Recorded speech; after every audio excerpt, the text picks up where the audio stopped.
सिर्फ एक गलत फ़ोन कॉल और पाकिस्तान के हाथों से सियाचिन ग्लेशियर हमेशा हमेशा के लिए निकल गया। एक ऐसा फ़ोन कॉल जिसका पूरा फ़ायदा इंडियन आर्मी ने उठाया और सियाचिन ग्लेशियर पर चढ़ाई कर दी।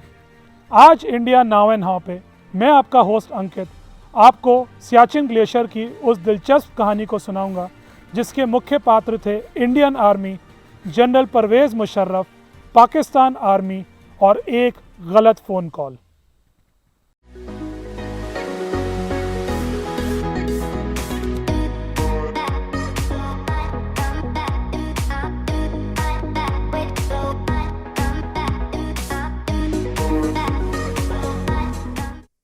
...1984 के इंडिया की उस जीत के बीच बोए 1963 में जब प्रेशर में आकर कश्मीर की शाक्सगम वैली को पाकिस्तान ने चाइना को गिफ्ट कर दिया। 1971 वॉर के बाद हुए शिमला अग्रीमेंट में भी सियाचिन पर कुछ कॉन्क्रीट नहीं निकला, इसलिए सियाचिन शांत ही रहा। फिर पाकिस्तान ने कई माउंटेनियर्स को K2 और बाकी आसपास के पहाड़ों पर चढ़ने के लिए परमिट्स इशू करने शुरू कर दिए। पाकिस्तान के इस कदम के कई साल बाद हमने भी कर्नल नरेंद्र कुमार की लीडरशिप में सियाचिन के पास ही तेरम कांगड़ी नाम की चोटी पर एक एक्सपीडिशन टीम भेजी, पर पाकिस्तान की पहल ने यूएस और बाकी दुनिया को कन्विंस कर लिया और उन देशों के वर्ल्ड मैप्स में सियाचिन को पीओके का हिस्सा ही दिखाया गया।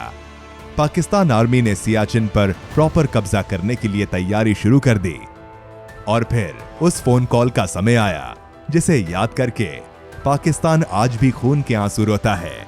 ये था लंदन की बेस्ट कंपनी का जो आर्कटिक गियर सप्लाई करती थी। इंडियन आर्मी भी वहीं से गियर्स मंगवाती थी और उनके सप्लायर ने हमें ये कॉल करके ये इन्फॉर्मेशन दे दी। उस कॉल के आते ही दिल्ली में खलबली मच गई। पूरी पॉलिटिकल एस्टैब्लिशमेंट, इंडियन आर्मी और रॉ एकदम से सतर्क हो गए। अब उनको प्लान ये बनाना था कि पाकिस्तानी जो कुछ ही दिनों में अब सियाचिन की चढ़ाई करने वाले हैं उनसे पहले वहाँ पर अपने सोल्जर्स को कैसे पहुँचाया जाए। पर यह आसान नहीं था क्योंकि हाइट और ज़्यादा थी और सोल्जर्स को एक्लेमेटाइज करने के लिए टाइम चाहिए था। लेकिन फैसला किया गया कि किसी न किसी तरह से पाकिस्तानियों को बीट करना ही पड़ेगा। इसलिए जल्दी से जल्दी प्लान बनाया गया, सिपाही इकट्ठे करे गए, उनकी फटाफट से ट्रेनिंग शुरू करी गई और उनको तैयार किया गया कि 3 से 4 दिनों में ही सियाचिन की चढ़ाई कर दी जाए। अब ये रेस अगेंस्ट टाइम था।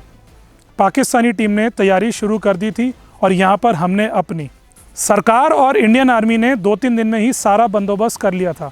सिपाहियों को ऊपर जो जो भी सामान चाहिए था वो उनके पास पहुँचाया गया और अब हम तैयार थे।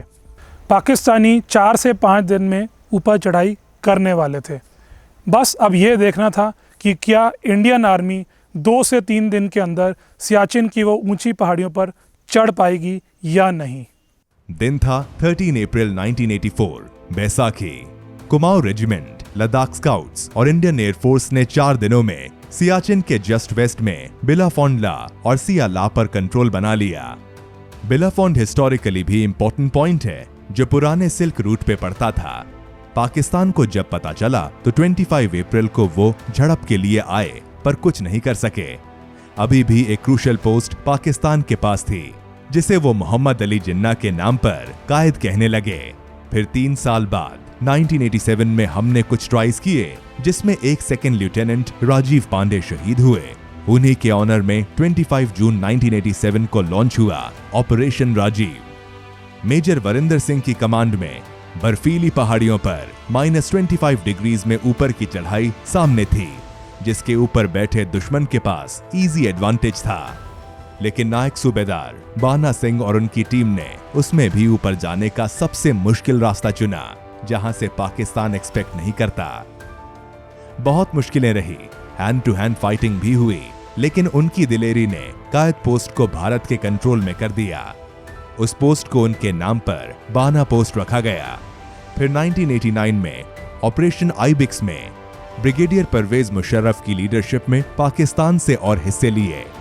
1992 और 1995 तक पाकिस्तान ने काउंटर्स की कोशिशें करी पर सब नाकाम।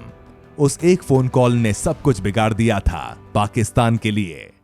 मुशर्रफ को जब 1999 में कारगिल में भी हार मिली तब उनको समझ आ गया कि इंडियन आर्मी कोई भी हिस्सा नहीं छोड़ने वाली। आज की कहानी में बस इतना ही। हम उम्मीद करते हैं कि आगे भी आप हमारी कहानियों को देखते रहेंगे। बहुत जल्दी हम अपने अगले एपिसोड में एक और दिलचस्प कहानी आपके सामने लाएंगे। जिन व्यूअर्स ने अभी तक हमें सब्सक्राइब नहीं करा है, प्लीज़ हमें सब्सक्राइब करें। मैं लौट कर आता हूँ आपके पास एक और कहानी के साथ बहुत जल्द। तब तक के लिए नमस्कार, जय हिंद।